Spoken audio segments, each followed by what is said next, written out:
Muy bien, bueno, estamos entonces ante un autor. Yo voy a apagar la cámara por las dudas para que siempre tengamos mejor fluidez, ¿no? Porque ahora no se nos corta, pero vieron que después estás en lo mejor y se te empieza a cortar. Entonces, para dar menos peso, saco la cámara. Si requieren que en algún momento quieren verme o algo, la ponemos, ¿sí? O si les tengo que decir algo que se gesticule. ¿Me escuchan bien? Sí, profe. Muy bien. Sí, Bueno, profe. no- nosotros hoy vamos a ver la escuela marxista, ¿sí? Em, Marx es un pensador que es disruptivo, ¿eh? Es un pensador que tenía cierta crítica sobre la realidad actual y entonces quiso pensar cómo solucionar esa problemática. En principio, el contexto histórico de Marx tiene que ver con que durante el periodo de la Revolución Industrial, muchos países lograron incrementar mucho su riqueza, pero aún así que habían conseguido ser países prósperos, no lograron reducir la miseria que padecía muchos de sus habitantes.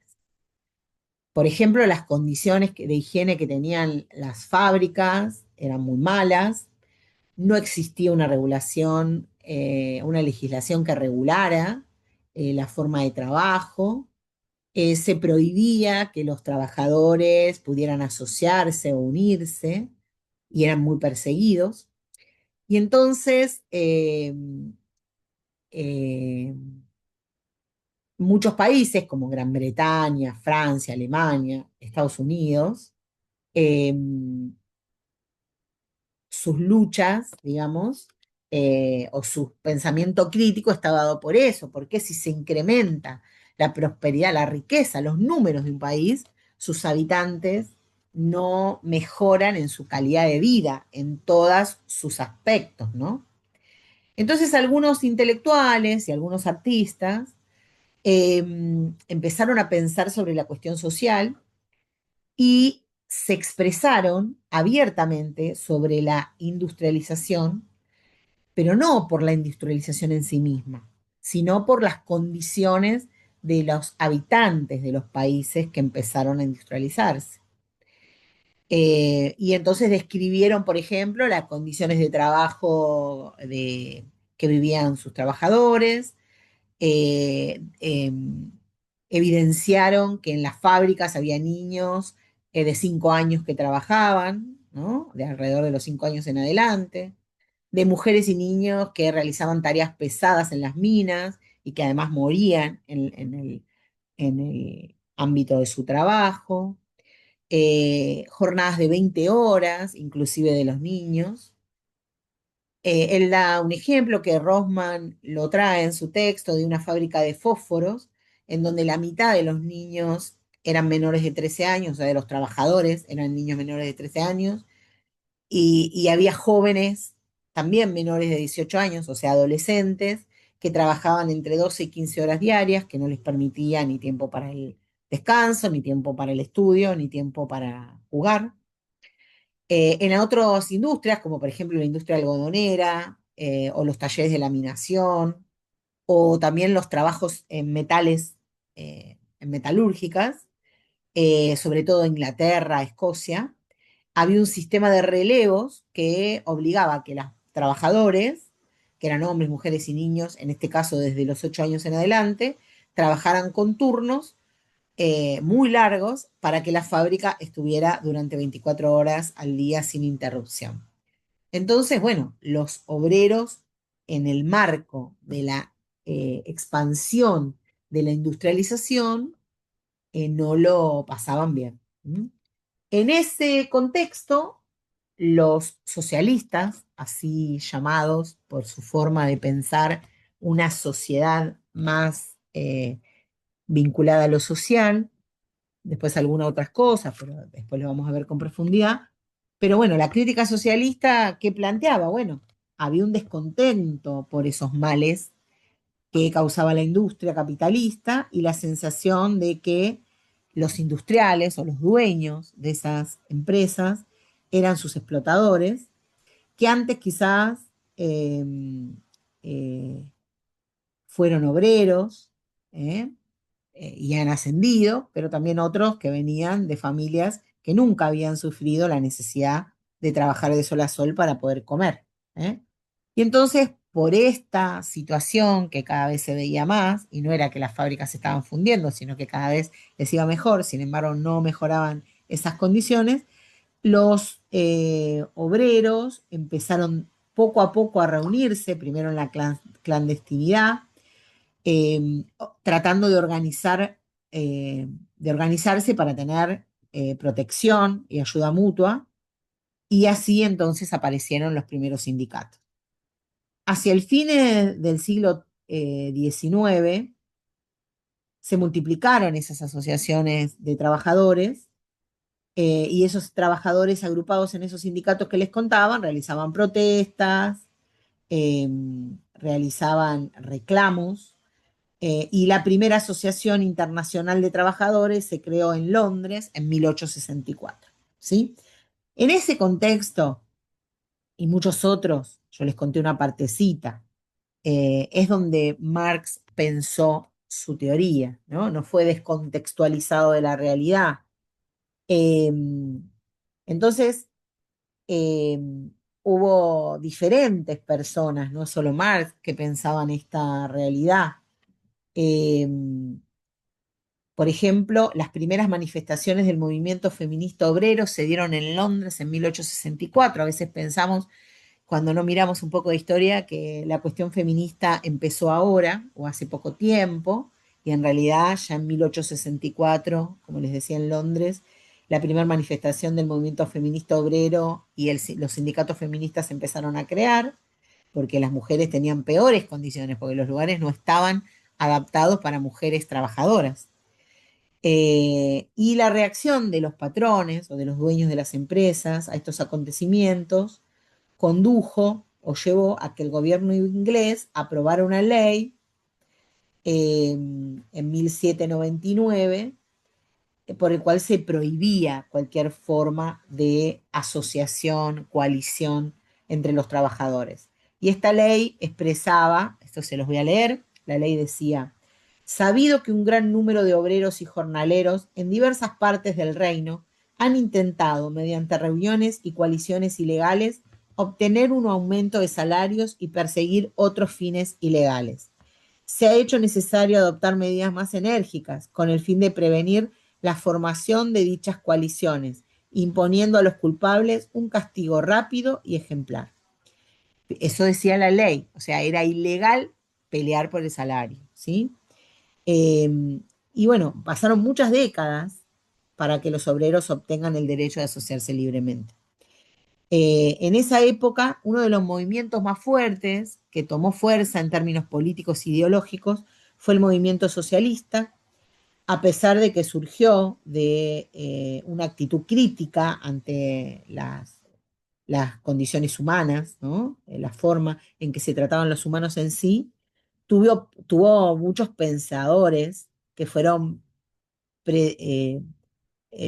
los que constituyeron ese pensamiento, Hobbes, Bacon, Locke, eh, que habían dado origen a lo que se llamaba la filosofía liberal, ¿m? Eh, y que no temían criticar al capitalismo. En realidad no por el capitalismo en sí, sino por las condiciones que tenían las personas dentro del sistema. Y hay otros pensadores como Saint-Simon, Fourier, Robin Owen, a quienes se les llamaron más los socialistas utópicos, porque ellos pensaban en modificar el sistema y crear un sistema diferente al capitalismo, y otros pensaron, esos se llamaron los socialistas utópicos, ¿eh? Quienes pensaban que se podía cambiar el sistema, eh, cambiarlo totalmente. Marx y Engels se llamaron socialistas no utópicos, porque en realidad ellos pensaban en modificar la realidad desde el capitalismo, ¿sí? Así que, bueno, a veces hablamos de Marx como algo que no es Marx, ¿sí? Hay que conocer sus dichos, por qué lo decía. ¿Ah? Eh, bueno, esto no está pasando, igual no lo quise pasar antes, ¿eh? Ahí está. Marx eh, tuvo su periodo de participación en nuestra sociedad y en la economía desde 1818 a 1883. Era alemán de origen judío. Su preocupación era explicar eh, al ser humano en la sociedad y también en la historia, y lo hacía desde una perspectiva materialista, no utópica, como sí lo hicieron otros pensadores. Junto a Engels se le llama el padre del socialismo científico porque intentó estudiar esa realidad a través de los hechos concretos. Inspiró la aparición de los regímenes comunistas del siglo XX, no necesariamente porque planteara eso específicamente tal como se llevó adelante, sino por sus ideas, ¿no? Se toman sus ideas y se aplican de una manera especial o particular en una sociedad concreta. Escribió varias obras, su obra más conocida es la llamada El Capital, también escribió el Manifiesto del Partido Comunista en coautoría con Engels, diversas tesis, también habló sobre el cristianismo, habló sobre la filosofía, habló sobre la ideología alemana, habló sobre la Sagrada Familia y muchas otras temáticas que eran muy propias de la época y del contexto. ¿Qué intenta hacer Marx con su pensamiento? ¿O qué investiga? Bueno, él tiene claramente una doble intención. Por un lado, busca explicar la realidad de una manera científica, con hechos. ¿Mm? Lo lleva a cabo analizando la estructura social e histórica a través de la crítica económica. ¿Qué crítica económica veía? Bueno, veía que había una industria que era próspera y un trabajador empobrecido. Y quiere descubrir en qué tipo de organización social es posible que el hombre alcance su verdadera libertad, que no esté condicionado por otros. ¿Está? Y él entonces eh, desarrolla una idea, un esquema en donde mira la relación entre el patrón, el dueño de la empresa, al que le llama capitalista o burguesía o proletario, y después habla sobre qué pasa con el trabajador o el proletariado. ¿Mm? Él considera que el trabajador es la parte importante de la producción, porque en realidad es quien desarrolla los productos que luego la empresa va a vender, hace la producción y esa venta genera una riqueza para su patrón. Eh, y por el otro lado están los capitalistas, que son los dueños de los medios de producción, porque en realidad son los que arriesgan el capital, los que tienen a su nombre la industria, y que entonces decimos que poseen lo que se llama la propiedad privada, o sea, los medios de producción.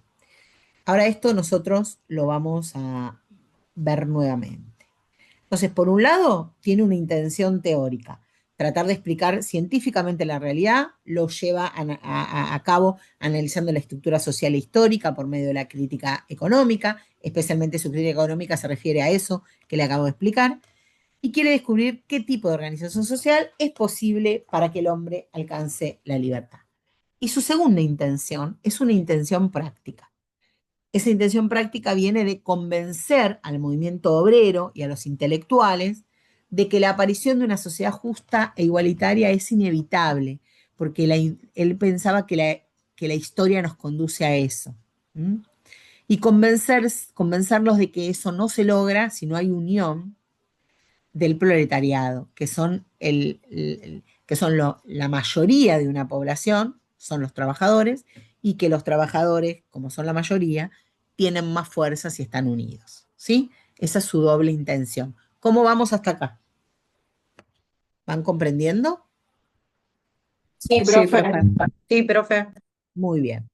Decimos que Marx es materialista, ¿sí? ¿Por qué? Porque se vayan los hechos de la realidad y de lo que puede ser posible hacia futuro. Por supuesto que incorpora sus intenciones. Pero, ¿qué es esto de la interpretación materialista de la historia? Bueno, primero, él dice, la historia es un proceso.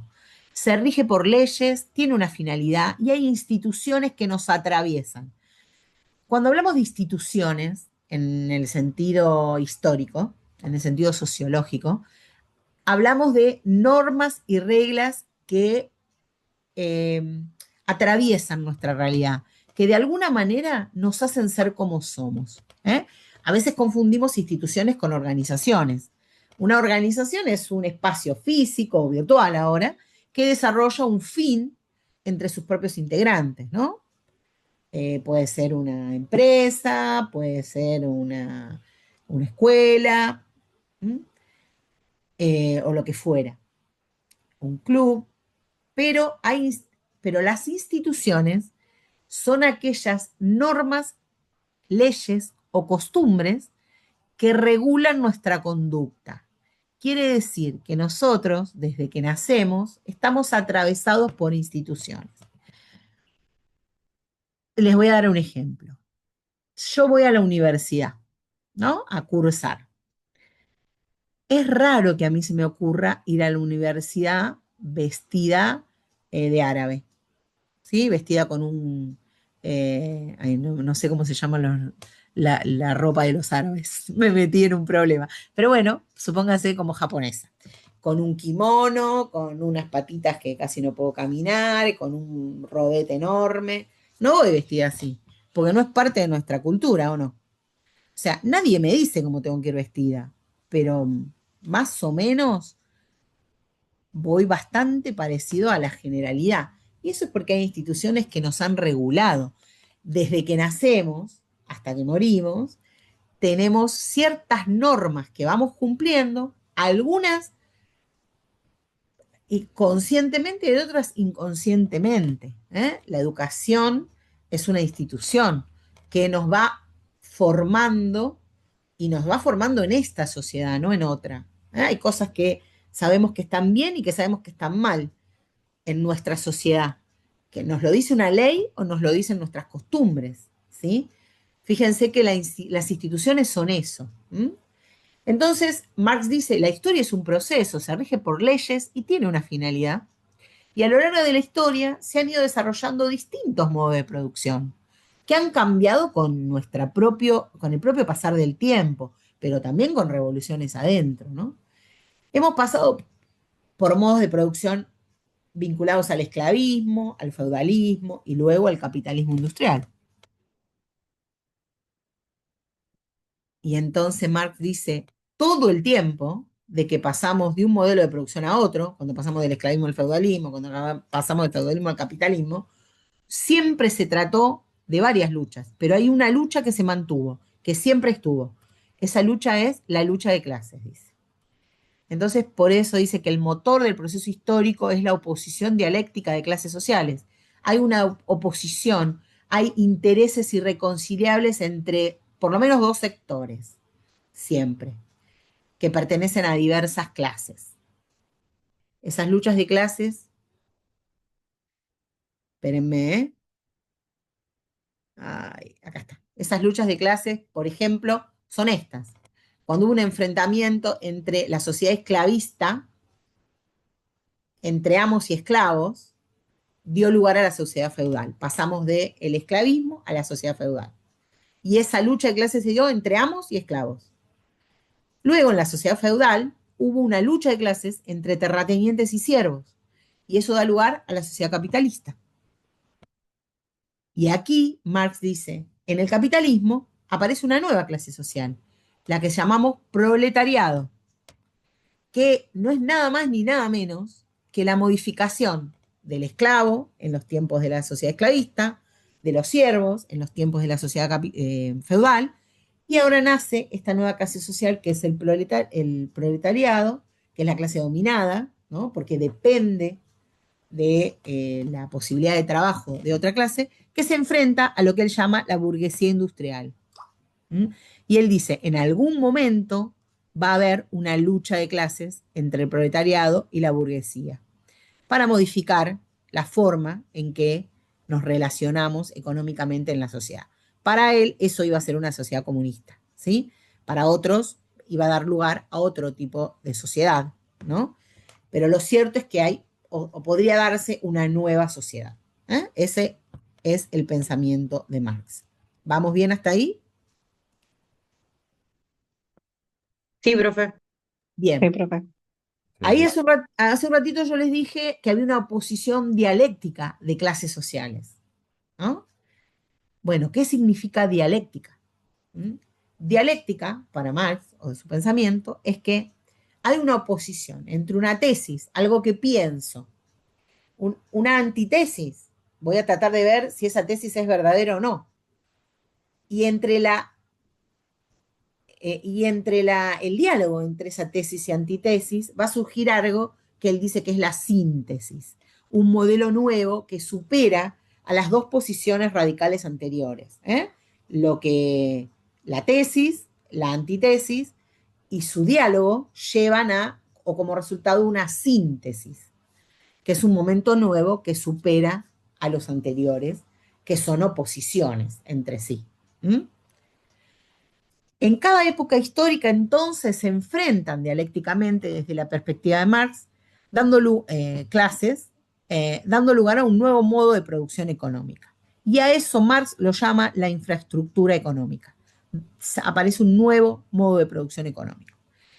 La infraestructura económica, que es la forma en que nos relacionamos económicamente en una sociedad, se le van adecuando superestructuras que permiten que esa estructura económica funcione. Entonces, esa superestructura, ¿qué es? Es la política, es lo jurídico, es la ideología. Esas superestructuras aparecen para justificar y explicar esa nueva sociedad. Es decir, la política, lo jurídico y lo ideológico era diferente en el esclavismo y se fue modificando para llegar a una sociedad feudal. Y se fue modificando todas esas superestructuras para llegar a una sociedad capitalista. ¿Sí? Entonces Marx dice, no nos dejemos engañar con que el capitalismo es la única forma de economía, porque la historia nos ha marcado que estos modos van cambiando, no importa si es ahora o en millones de siglos, pero va a ir modificándose de acuerdo a cómo se modifica la sociedad, porque nos lo muestra la historia, dice Marx. Por eso es materialista. La lucha de clases para él entonces es una dinámica interna de la sociedad. En toda época histórica se da ese enfrentamiento o conflicto entre una clase opresora y una clase oprimida. Quien se levanta, quien critica, es la clase oprimida, ¿no? Quien levanta el reclamo primero. El enfrentamiento da lugar, según Marx, a una nueva etapa, a una síntesis del anterior que supone siempre un progreso en el desarrollo histórico. Siempre se da para modificar las condiciones. Pero Marx advierte, mientras haya desigualdad social y económica, toda sociedad lleva en sí mismo el mismo germen de su propia destrucción.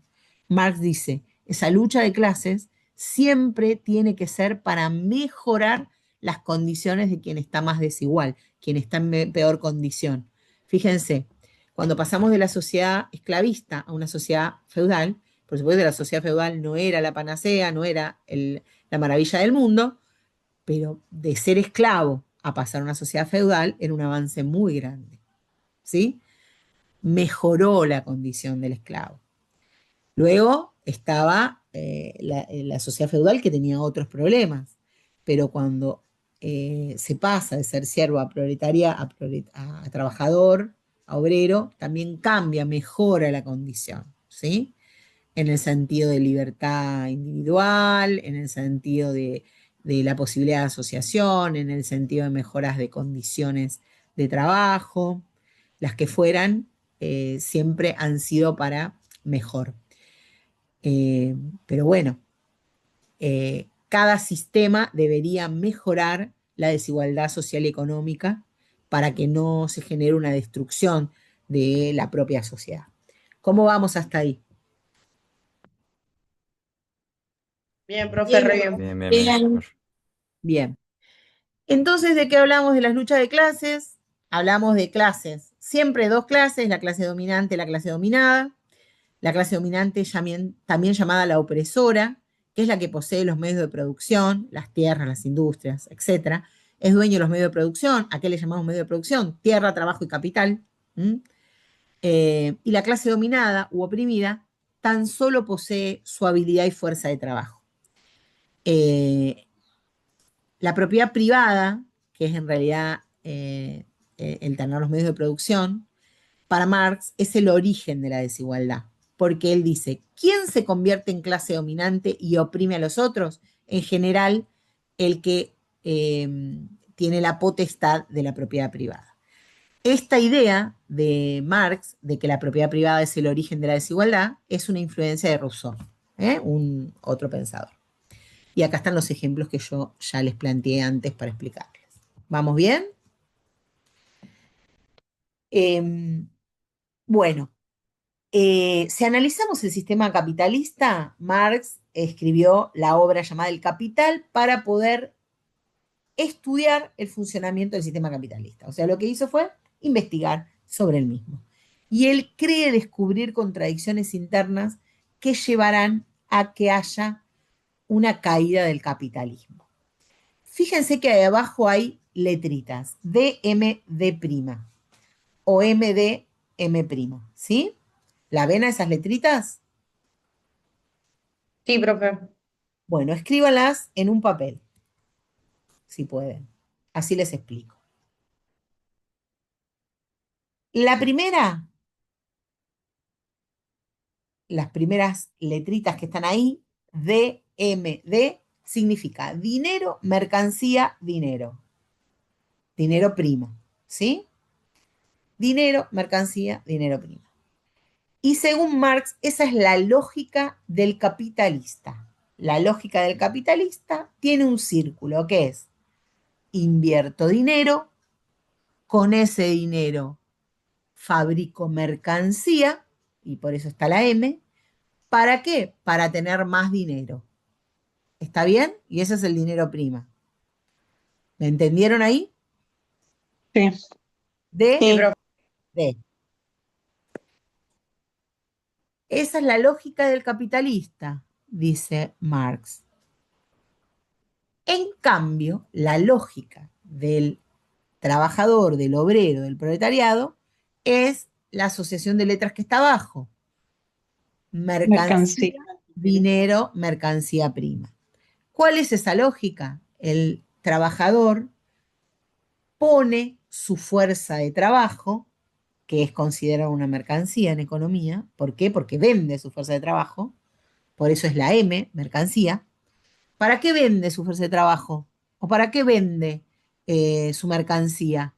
Para Para tener conseguir dinero. dinero. ¿Y para qué quiere ese dinero? Para comprarse mercancía.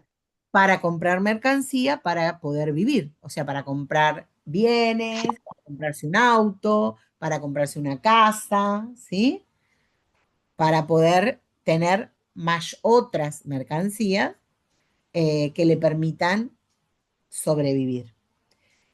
Entonces, Marx dice, creer que el capitalista y el obrero van a tener los mismos intereses es ser un ingenuo, porque no, sus condiciones los llevan a otra cosa.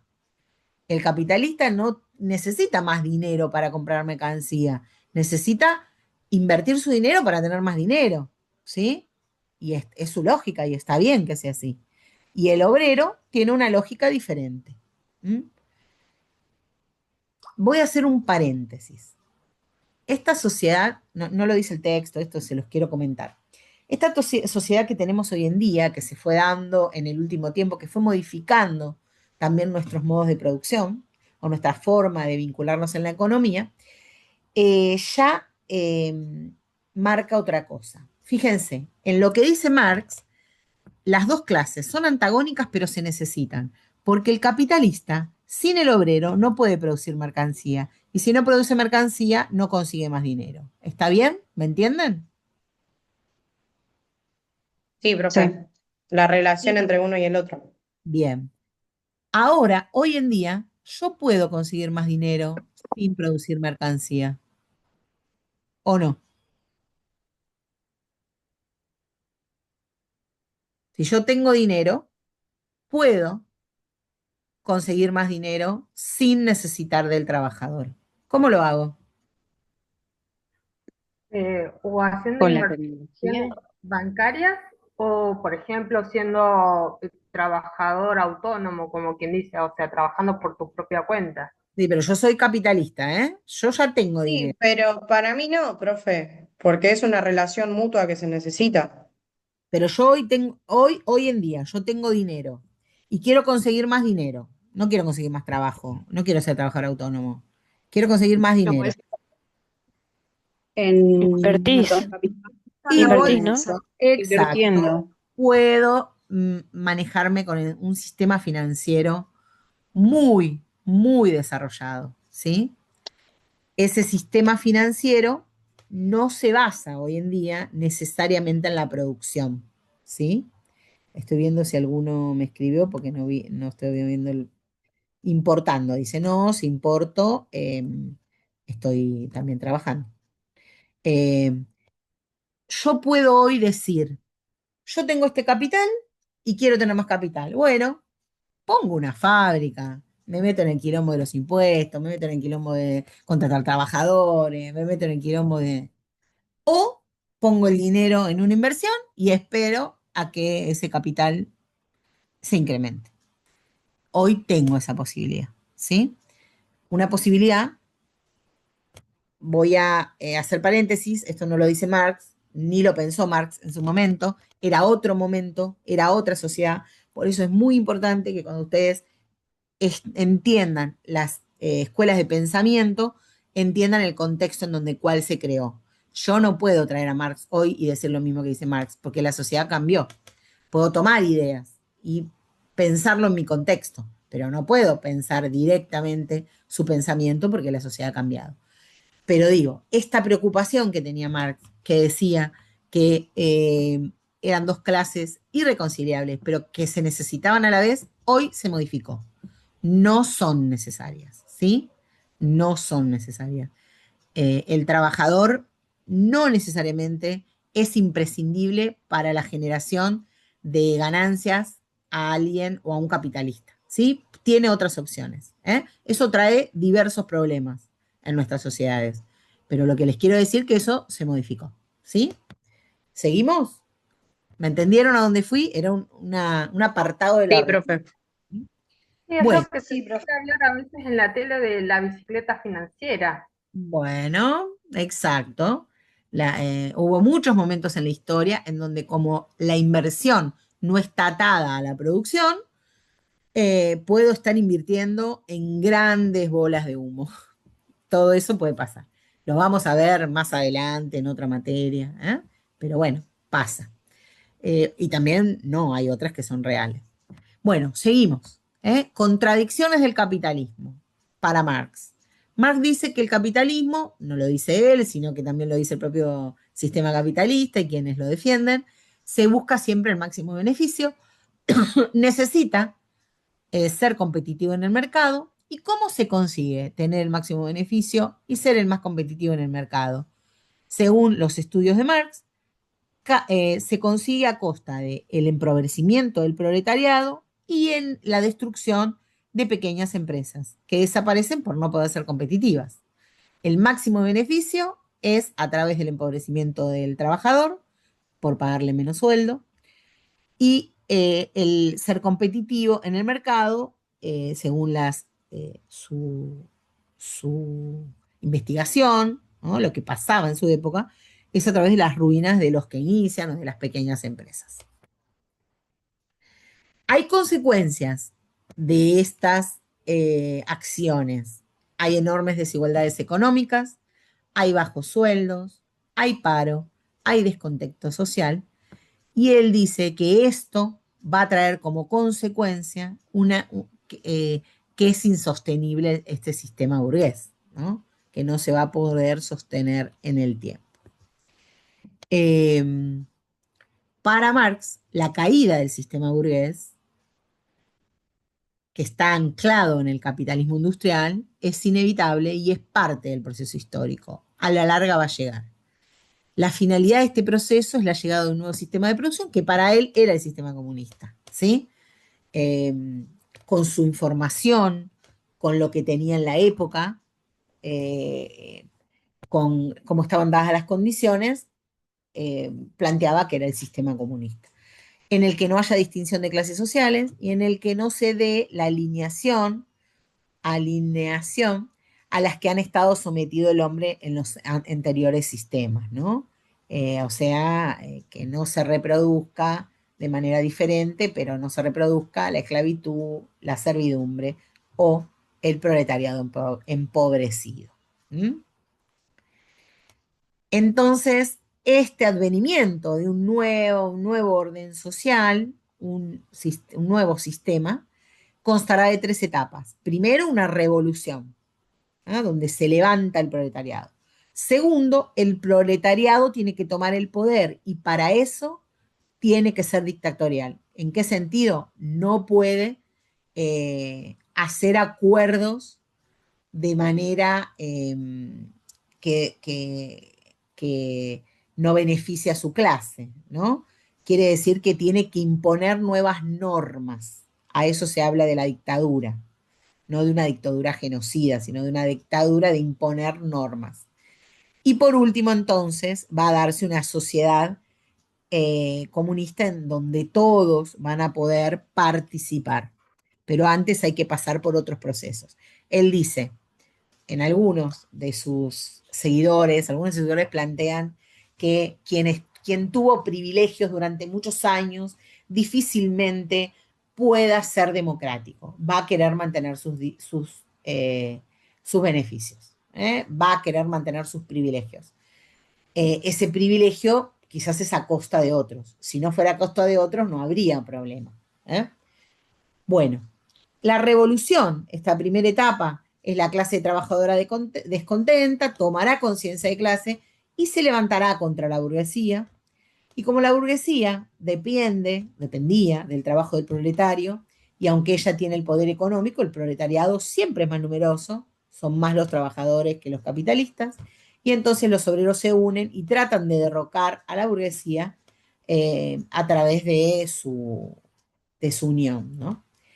Él, por ejemplo, en el Manifiesto Comunista pone, tiemblen, si quieren, las clases gobernantes ante la perspectiva de una revolución comunista. Los proletarios, con ellas, no tienen nada que perder como no sea sus cadenas. Tienen, en cambio, un mundo entero por ganar. Proletarios de todos los países unidos. Entonces, con esas palabras, cierra el Manifiesto Comunista, tratando de hacer entender desde su perspectiva a la clase trabajadora. ¿Mm? Después, cuando habla de la segunda etapa, que es la dictadura del proletariado, habla de que una vez hecha la revolución, el proletariado se hará con el poder del Estado, se asumirá, su clase asumirá y será el Estado, y estará controlado por esa clase social. Y esta frase es necesaria, pero debe ser provisional, no debe durar eternamente, porque tiene como finalidad organizar a la sociedad en algo más democrático. Y para ello se hará o se tomarán una serie de medidas. Por un lado, abolir la propiedad privada y que el trabajo sea lo más imprescindible en una sociedad. Por otro lado, socializar los medios de producción, que pasarán a ser del Estado. Eh, Organizar la colectivización de esos medios para que pueda ser utilizado por toda la comunidad. Acabar con la resistencia de los que se oponen al comunismo. Su perspectiva es mediante la educación, pero si hubiera que hacer otra revolución, ¿no? A eso le habla la forma violenta, se haría. Y otras propuestas del manifiesto son abolir el derecho a la herencia, establecer la obligación de trabajar para el Estado, instaurar la educación pública y gratuita, etc. Como verán, hay cosas muy radicales y otras cosas que están más en línea con lo que se piensa actualmente. y solo después de la dictadura del proletariado se puede abolir el Estado e instaurar una sociedad diferente. En esa sociedad diferente, a la que él llamaba sociedad comunista, habrán desaparecido las diferencias de clase, los trabajadores se organizarán en comunas, en la que todo será de todos y los medios serán colectivos, habrá un criterio de justicia y reparto, y el criterio de justicia y reparto del dinero, de los beneficios, será de cada cual sus capacidades y a cada cual sus necesidades. O sea, cada uno se especializará en lo que tiene mayor capacidad, voluntad, ganas, y se le dará según sus necesidades. No es lo mismo la necesidad de una familia monoparental que de una familia de 2 personas, de una familia de 10 personas. ¿Sí? En ella el hombre habrá superado las alineaciones y con ella se terminará la prehistoria de la humanidad y comienza la verdadera historia del hombre desde su perspectiva altruista. La conclusión de esto es que hubo influencias del pensamiento marxista, ¿no? O de este pensamiento comunista. Inspiró las revoluciones comunistas del siglo XX, en Rusia y en China, en Rusia en 1917, en China en 1949. Influyó en los intelectuales de la escuela de Frankfurt, en la crítica y en el rechazo al capitalismo, y también influye en los padres teóricos de la socialdemocracia, todos esos partidos socialdemócratas. Se tomaron pensamientos de Marx, no literalmente, sino con sus modificaciones. Eh, y aunque ellos abandonaron la vía revolucionaria para alcanzar el socialismo por la vía de la reforma interna y la democrática, ¿no? O sea, el socialismo se inspira en el comunismo, pero no es tan radical como el pensamiento comunista. Realizó entonces una crítica muy grande a cómo funcionaba la economía, al análisis de la economía que habían realizado los pensadores clásicos. Se posiciona políticamente Marx del lado de los trabajadores, analiza la realidad, intentando dar cuenta de las formas de explotación propias del modo capitalista. Y entonces Marx desarrolló eh, una obra muy importante para el avance del pensamiento, ¿no? Más allá de en qué no estamos de acuerdo o no. Marx desarrolló su pensamiento y su obra en la época de la segunda etapa de la Revolución Industrial, en donde se profundizaron los cambios tecnológicos, donde hubo una incorporación de nuevos modos de producción y se evidenció un gran avance en lo que es la logística, el transporte, las comunicaciones. También fue una época en donde hubo movilización de grandes áreas rurales que se trasladaron sus habitantes a las áreas urbanas para trabajar. Eh, Fue un momento en donde se trabajaba mucho la productividad del trabajador, ustedes lo habrán visto en administración, ¿no? Se buscaba que sea más productivo el trabajador y que pueda realizar su trabajo en menos tiempo y que pueda aplicar el uso de las nuevas tecnologías de la época, ¿no? En donde la tecnología empezó a aparecer en la agricultura, en la industria del campo, y redujo la cantidad de trabajadores que se necesitaban para los cultivos, y eso expulsó campesinos hacia las ciudades y aumentó la mano de obra disponible en las áreas urbanas. Entonces, se trata de una etapa en donde avanzó muchas partes, muchas disciplinas de la ciencia. Avanzó la química, la ingeniería, que fue aplicada al transporte, la ampliación urbana, o sea, el urbanismo, la arquitectura, la medicina. Se construyeron nuevas vías de ferrocarriles, el transporte naval a vapor incrementó el flujo comercial, se descubre el petróleo y sus derivados generan muchos cambios energéticos. La industria del metal pasa a ser el sector dominante. La concentración empresarial fue entonces una característica de la época. Y desde eso hablaba Marx, ¿sí? En esta segunda revolución industrial encontramos lo que recién les dije: nuevos medios de transporte, mejoras en las industrias existentes, revolución en las comunicaciones, nuevas formas de organización empresarial, un nuevo movimiento obrero, nuevas industrias, nuevas fuentes de energía, y empezaron a incorporarse más países a esa ola, Alemania y Estados Unidos como potencias industriales, junto a Francia y al Reino Unido. Y ahí vemos entonces eh, la locomotora, el tema de la aviación, el tema de las comunicaciones, cómo era la forma de combustión, bueno, todo un poco, los ferrocarriles, el teléfono, el motor, los aviones, el telégrafo. Perdón. Son años en que, perdónenme, bueno, esa prosperidad, esos avances no necesariamente llegaron a las clases bajas. Las condiciones de vida de los y los trabajadores no iban mejorando. Mejoraron cuando cambiamos del modo de producción, pero después la prosperidad del modo de producción no redundaba, no se veía reflejada en mejorar más la condición de vida de los trabajadores. La mayoría en los núcleos urbanos industriales vivían en condiciones de pobreza, no había legislación laboral que los proteja, las jornadas de trabajo eran ilimitadas, no se cumplía el descanso dominical, trabajaban niños y niñas y mujeres, y había desastrosas condiciones de higiene y de vivienda. Entonces son años en que el descontento social eh, aumentó, los trabajadores comenzaron a reunirse, a identificarse como una clase, a organizar formas de protección y ayuda mutua y de protesta y rebelión. Surgen los primeros sindicatos y en 1865, como ya les conté, surgió la primera asociación en Londres de trabajadores. Y ahí entonces vemos las condiciones de trabajo. Ustedes fíjense, se calentaban con ese, fíjense la fisonomía de la foto de abajo. Hay muchos niños. Si ustedes ven, son niños trabajando con metales. ¿Lo ven ahí? Con un capataz que tiene un fierro en la mano. ¿Lo ven en esta foto? Sí, profe. Sí, O las sí, sí. condiciones de los trabajadores que son un poco más grandes, en la foto de arriba, ¿m? Que son pisos de tierra, o sea, las industrias, no son las industrias que conocemos hoy. Bueno, abajo es una foto hecha con inteligencia artificial sobre cómo se agruparon. Entonces Marx no consideraba el capitalismo como un orden natural, eterno e inmutable, y que iba a quedar para siempre así, sino como una forma histórica y transitoria, por lo tanto era superable. ¿Y para qué se tenía que superar?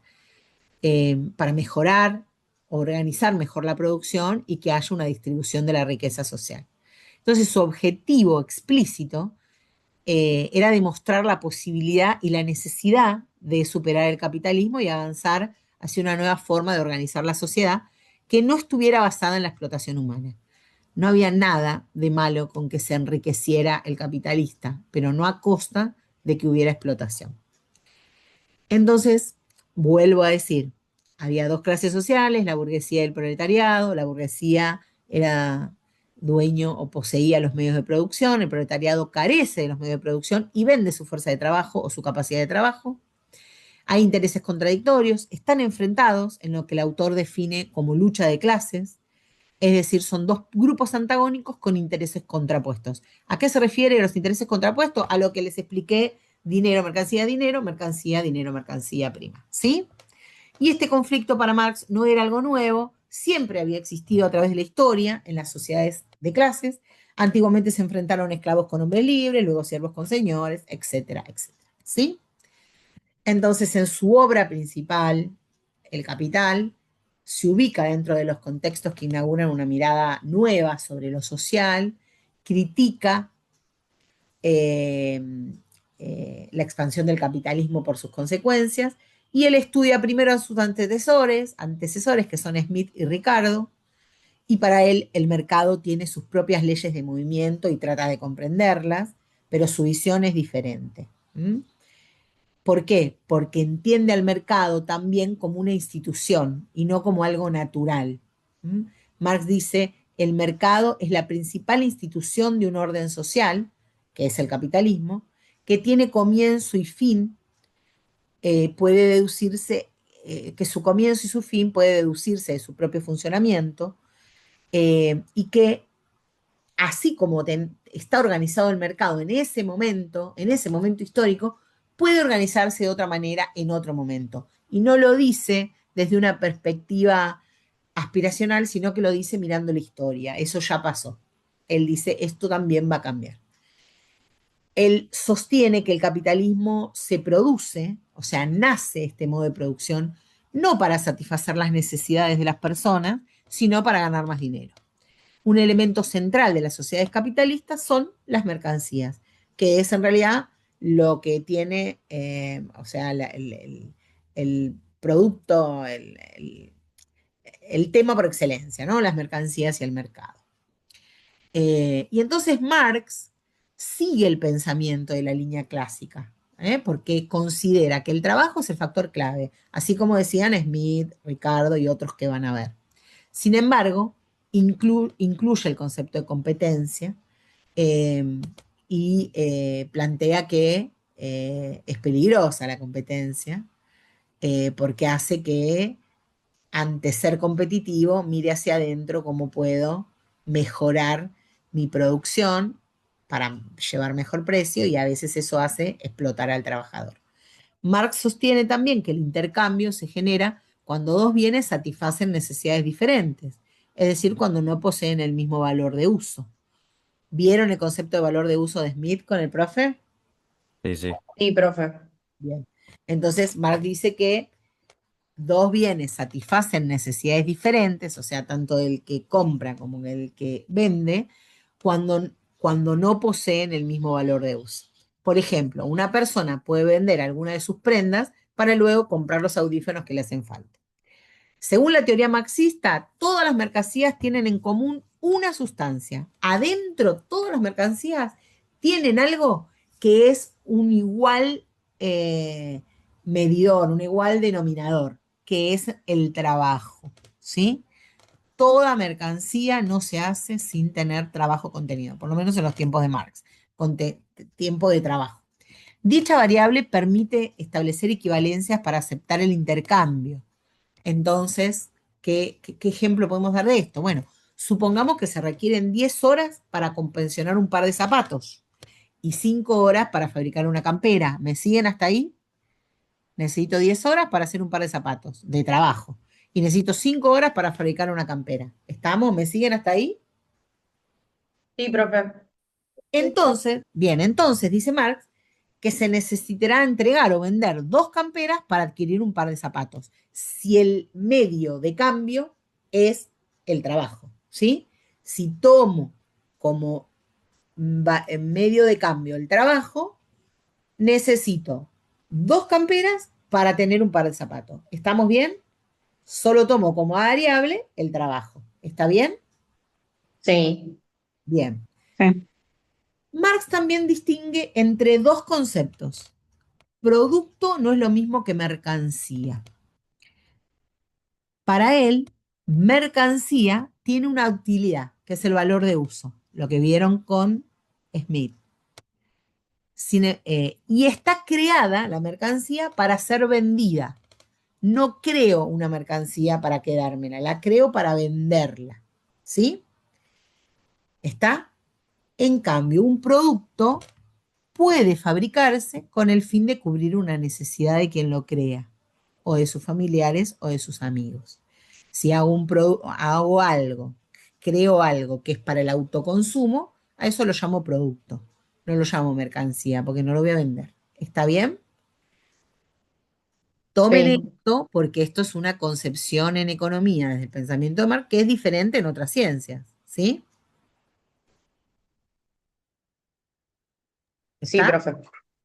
Bien, Marx sostiene que una mercancía siempre, o sea, algo que realizo para vender, es la materialización de cierta cantidad de trabajo abstracto medido por las horas hombres requeridas. Fíjense que acá incorpora otro concepto, trabajo abstracto, ¿sí? ¿Qué es el trabajo abstracto? Es en realidad el esfuerzo humano, físico o mental que se requirió para un proceso de producción. ¿Está? Ese es el trabajo abstracto. ¿Vamos bien hasta ahí? Para crear y para generar un proceso de producción requiere un esfuerzo mental y a veces físico para esa creación. Y el trabajo concreto es la acción específica. Por ejemplo, trabajar en la máquina directamente, ¿sí? Pero antes hubo un trabajo abstracto. ¿Vamos bien hasta ahí? Sí. Entonces, Marx sostiene que una mercancía siempre es la materialización de cierta cantidad de trabajo abstracto medido por las horas hombres requeridas. Nosotros recién medimos las horas hombres requeridas cuando hablamos del par de zapatos y la campera. ¿Estamos bien? Sí, Sí, profe. profe. Muy bien. ¿Alguna duda hasta acá? Yo entiendo, son un montón de conceptos, aunque no creamos, ¿eh? No, ¿Alguna? profe, vamos bien. Muy bien. ¿Saben la hora? Porque yo me pierdo acá dando la clase Sí, y profe, son las 10:43. nos queda muy poquitito entonces, ¿sí? ¿Alguno va a cursar presencial? No, no. Bueno, está. Seguimos un cachito más. Entonces, una mercancía, eh, el Power repite, pero repite para que fije. No es que me confundo en hacer el Power, ¿está? Repito lo que sé Profe, que puede pasar. perdón, Sí, en el chat te puso Jazmín, creo que ella tiene que cursar presencial. bueno, bueno. Bueno, no, yo porque cuando siempre quiero terminar un poquito antes para que, bueno, los que puedan ir, como no estaba tan claro que iba a ser virtual, algunos tienen que ir a cursar. Eh, Jazmín, ¿aguantás un cachito más o te animás a verlo después virtual para que termine el concepto? Aunque no termine Marx, avanzar 5 minutitos y después seguimos otro día. ¿Eh?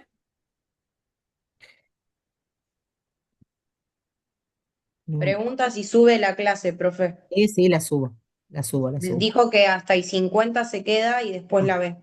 Bueno, bien, igual 5 minutitos más y termino. No sé dónde dejé mi teléfono, saqué todo. A ver, ahí está para poder ir con horario. Ahí está, sí, 5 minutos y terminamos. Entonces, una mercancía es todo aquello que se produce con el objeto de ser intercambiado. Bien, esa es una definición de mercancía. Atenti que esto es importante, ¿sí? Em, ¿Y qué es? Es la forma que adquieren los productos del trabajo humano. O sea, un producto puede convertirse en mercancía, ¿sí? Si tengo la intención de venderlo. Son el fruto del trabajo, de trabajos privados ejecutados independientemente unos de otros. No todo producto o bien es una mercancía, no todo producto, porque sea útil, es una mercancía, sino que tiene que poderse reproducir en gran cantidad y poder ser vendido en un mercado, ¿sí? Lo de gran cantidad, hoy está en veremos, pensemos que tiene que poder reproducirse, tengo que poder hacer otros iguales, o parecidos, que cumplan con algo similar. Y tengo dos acepciones sobre el valor. Tengo lo que se llama valor de uso y lo que se llama valor de cambio. Valor de uso, un objeto útil, cualitativamente diferente de otra mercancía, que sirve para ser usada y que resuelve una necesidad humana. ¿Mm? Y el valor de cambio, dejo valor de uso porque lo vieron con el profe. Valor de cambio, el valor de un objeto en el mercado que está expresado en moneda, que es el precio, y que es la proporción en la que se intercambia en el mercado. El valor de cambio, entonces, es el valor expresado en moneda del objeto de la mercancía, y el valor de uso es qué necesidad resuelve, ¿sí? El intercambio de mercancías es facilitado con la introducción del dinero, porque antes tenía que hacer lo que pasó con las camperas y los zapatos.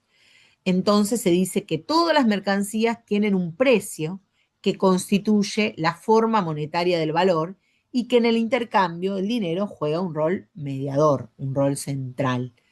¿Me entendieron hasta ahí? Sí, profe. Los demás, asumo que entendieron, ¿eh? Yo sigo. Sí, sí, sí. Bien. Sí, profe.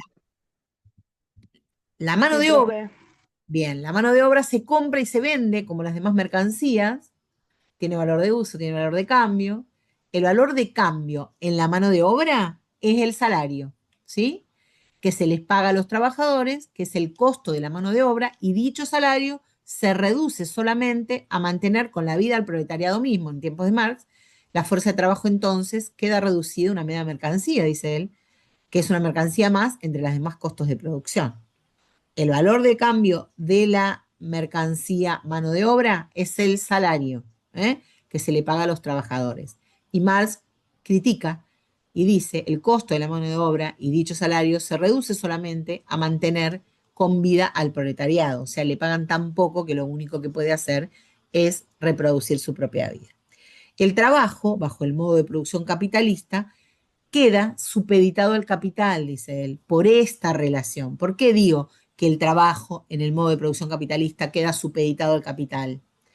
Porque en realidad tiene que ver con esto que les cuento de que la mano de obra es una mercancía más. Se negocia en el mercado, pero no con la misma fuerza. ¿Eh? Yo no voy a un... Puedo tratar de imponer mi salario, pero es difícil que suceda. ¿Eh? Entonces no es tan libre la relación entre el trabajador y el capitalista, en el sentido de acordar su salario, ¿no? Salvo situaciones individuales o personales. Entonces, ¿qué cualidad tiene una mercancía para poder ser comparada con otra? Las mercancías se igualan en el intercambio, dice Marx. Él sostiene que lo iguala a las mercancías es el trabajo abstracto que tiene incorporado. Lo que iguala a las mercancías es el trabajo abstracto que tiene incorporado. El trabajo abstracto refleja el gasto de la fuerza de trabajo, es decir, que se trata de un trabajo social, igual, homogéneo. Y él introduce el concepto de fuerza de trabajo como la energía física y mental que se emplea para producir una mercancía. Ahí Marx sostiene entonces que el valor se mide por la cantidad de trabajo abstracto socialmente necesario para su producción. Decir socialmente necesario es porque no depende tanto del tiempo concreto que se tardó en producir, sino como el que tarda la sociedad en su conjunto. Les voy a dar un ejemplo. Si para producir un kilo de pan, casi todos los panaderos tardan 30 minutos, si yo me pongo a hacer pan en mi casa y tardo 2 horas, porque no tengo experiencia, porque no tengo las maquinarias, porque lo que fuera, ese no es el tiempo socialmente necesario, el trabajo abstracto socialmente necesario, sino que es un tiempo individual.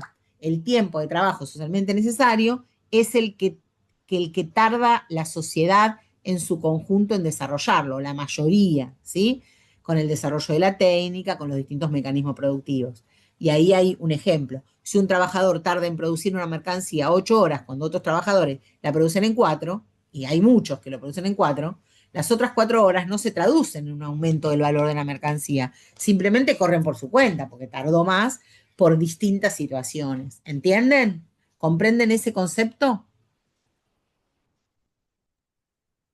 Sí, profe.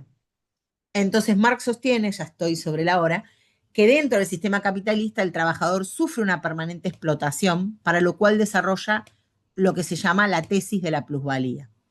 En una sociedad sin clases, el trabajador sería dueño de todo lo que produjera, al igual que el capitalista. Y el régimen capitalista no lo es, no permite eso.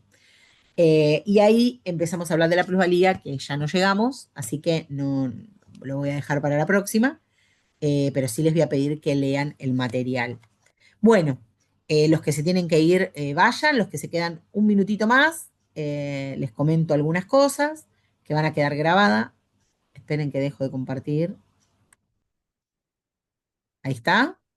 Les quiero contar que lo que estuvimos viendo hoy, como no tienen el material, em, va a estar, por supuesto, en el cronograma, pero lo vimos de los siguientes autores. Lo tenía atrás del Power, pero bueno, para no perder más tiempo. Y esos autores son Rothman, el autor Rothman, capítulo 5, el autor Burkun, capítulo 5, y el autor Augusto Costa, capítulo 1.3. Repito, Rothman, capítulo 5, Burkun, capítulo 5, Augusto Costa, capítulo 1.3. ¿Sí? O sea, van al punto 3 directamente, porque el capítulo 1 es largo. ¿Estamos? Sí. Profe, ¿lo podés Profe, repetir otra vez? Sí. Porfa. Rothman, capítulo 1, capítulo 5, lo van a tener en el Sí. programa igual, ¿eh? Rothman, capítulo 5, Burkun, capítulo 5, Sí, ahí está. Costa, capítulo 1.3. Perfecto. ¿Sí? Gracias. Bueno, les voy a pasar por el... Espérenme un minuto a ver si lo tengo acá. Sí. Les voy a pasar un link en el chat de acá. Si ustedes pueden, pásenlo en el grupo para los que se tuvieron que retirar, eh, que nos va a introducir en el tema de la plusvalía. Se llama La cumbia de la plusvalía. Es de una manera graciosa, cuenta qué es la plusvalía. Es graciosa, pero es real. O sea, nos va a llevar al concepto para que ustedes después la miren. Yo pensaba cerrar la clase poniéndosela, pero no nos da el tiempo. Así que después les pido que la vean. Es de una manera, está de una manera graciosa contada qué es la plusvalía. Después cuando lo explique la voy a ir llevando también para dárselos como ejemplo. Y me gustaría charlar 2 segundos con ustedes para que me cuenten cómo les pareció la clase, si lo entendieron, si les sirvió, si les pareció didáctico, si hay algo que cambiarían. Hable ahora o calle para siempre. Nah, mentira. Pueden comentar. Voy a poner la cámara, me olvidé. A mí en lo personal sí me sirvió muchísimo y se entiende muy bien la clase también y es muy interesante. Ujú. El modo y la forma en que lo explicás es como que lo entiendo mejor. Muy bien. Bueno, ahora vayan a la lectura para bien ver cómo la entiende. Rosman es muy fácil, ¿sí? Empiecen por Rosman, que es fácil, fácil, muy llano. Les recomiendo, primero lean Rosman, luego lean Burkun y finalmente lean Costa. Ese es el nivel de complejidad. Los tres hablan de Marx, dicen cosas muy parecidas, pero va aumentando la complejidad. Se lo damos de esa manera para que ustedes de algo simple vayan adquiriendo vocabulario con Burkun y lo interpreten en Costa, ¿sí? Es repetitivo, pero es necesario, ¿sí? Porque vamos adquiriendo vocabulario. ¿M? Sí, perdón, quería, ¿usted va a poder subir los materiales al aula? ¿Sabe más o menos? En el transcurso del día de hoy lo hago, ¿sí? Gracias. Si yo no llegar a subir Gracias. todo, por lo menos le subo toda la primera parte, ¿sí? Ok. Muchas gracias, profe. Buenísima la clase. Bueno, de nada. Bueno, ¿algo más? ¿Algún aporte más? ¿Algo que les parezca que puede ayudar más? Profe, una consulta. El Sí, PowerPoint que estuvo leyendo hoy, ¿eso lo va a subir? sí, lo subo, pero lo subo al final de Ok, terminar el gracias. tema, ¿sí? Justamente para que no tengan la tentación de leer eso y no el texto, pero al final Claro, de dar Marx, lo subo.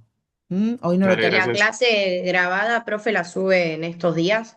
Sí, la subo a YouTube y después la subo al campus, a donde está a sitios. ¿Vieron que hay un apartado que se llama sitios? Lo subo ahí. Sí, Sí. sí. Gracias, Bien. profe. Bueno, bueno, nos vemos entonces el jueves, la semana que viene no, pero van a tener todas estas cosas subidas. Aprovechen para mirar la clase y demás. Voy a tratar de subirles algún documental con la explicación de Marx, algún video documental de Marx, para así les ilustra más, pero les da tiempo para leer por lo menos esos tres que les digo en forma escalonada, Rosman, Burkun y Costa, ¿sí? Y de a poquito Sí, profe. va entrando la bibliografía y les van a tener esta clase y les voy a tratar de subir en esta semana algún documental, no explicado por mí, pero algún documental de Marx que sea interesante para que les ayude. ¿Eh? Muy bien, nos vemos entonces. Muchas gracias, profe. Chao. Profe, ¿Sí? ¿qué tal? Buen día. Bueno, Yo soy nuevo acá en la comisión, creo que la comisión 24 está. Yo estaba en la comisión 23, que son los lunes y los martes, y yo me decidí cambiar a esta, que es de miércoles y jueves, ¿no? sí, sí. Para el asunto este del cambio de comisión, sé que tengo porque nunca lo hice, sería la primera vez que lo hago. Vos tenés que retirar un papelito en la universidad y te lo tenemos que firmar nosotros en esta. O yo o el Ujú. profe Emilio. Si el otro miércoles no lo vas a ver al profe Emilio, lo vas a ver siguiente porque hay paro, ¿sí? lo vas a ver el otro miércoles. La semana que viene no hay paro. Y te puede firmar. Si no, yo, por ejemplo, me olvidé decirles, el miércoles próximo, si bien no doy clase, voy a estar en la universidad porque se hace la feria de productores y yo los acompaño. Así que si alguno tiene que hacer un cambio de comisión, desde el mediodía hasta las 4 de la tarde voy a andar por la universidad, ¿sí? Ahí les paso mi mail. Ustedes le preguntan a cualquier feriante que está ahí dónde está Vanessa Repeto y les van a saber decir, porque voy a estar con ellos ahí.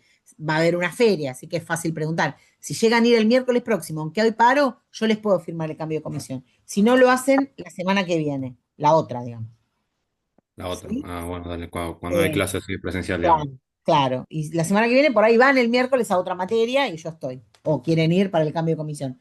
Gonzalo, vos no te presentaste, ¿no? Mm. Antes, No, me uní medio tarde. bueno, 9:45. bueno, Disculpe. después hay un grupo en la comisión, sumate para que te puedan decir lo que dijimos. Esta comisión tiene una particularidad que es curricularización de la extensión. Velo con los compañeros o después me lo preguntas a mí, ¿sí? Dale, sí, sí, no hay problema. Bueno, ¿algo más? Muchas gracias. No, de No, nada. no. ¿Alguna pregunta más?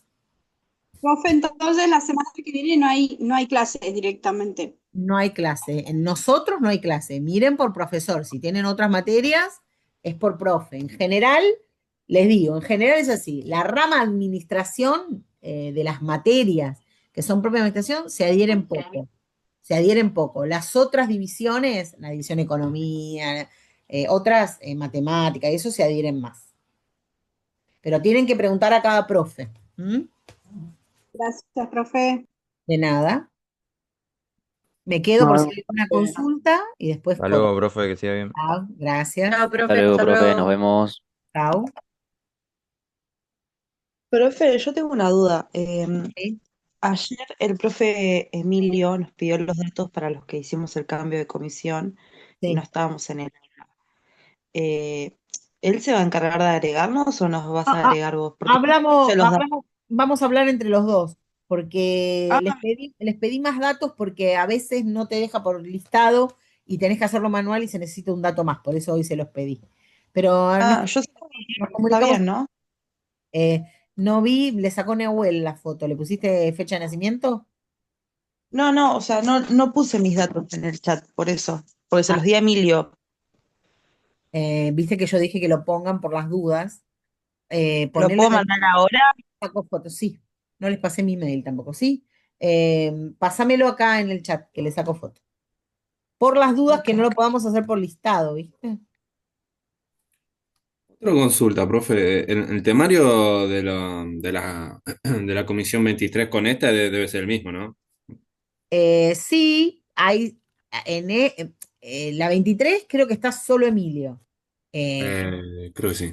bueno, y tiene una dinámica. Esta tiene una dinámica más que le imparto yo. Los temas son lo mismo, pero Ah, los parciales son distintos, la modalidad es distinta, hacemos ese trabajo que en la otra no se hace. Acá ujú. tienen una parte virtual, pero tienen el trabajo de aplicación. O sea, si vos decís, bueno, miro acá y después rindo la otra, por ahí no te rinde tan bien, ¿entendés? O sea, hacelo al Bien. cambio. Si realmente querés, hacelo al cambio, porque puede haber diferencias en la intensidad de un tema, ¿entendés? El tema es el mismo, pero la intensidad a veces es diferente, ¿sí? Dale, dale, sí, sí. Gracias. Listo, profe. Chao, profe. Chao, Ya le chao. saqué copia, Delfina. Ya está. Bueno, muchas Gracias. gracias. Adiós. Chao, profe. Nos vemos.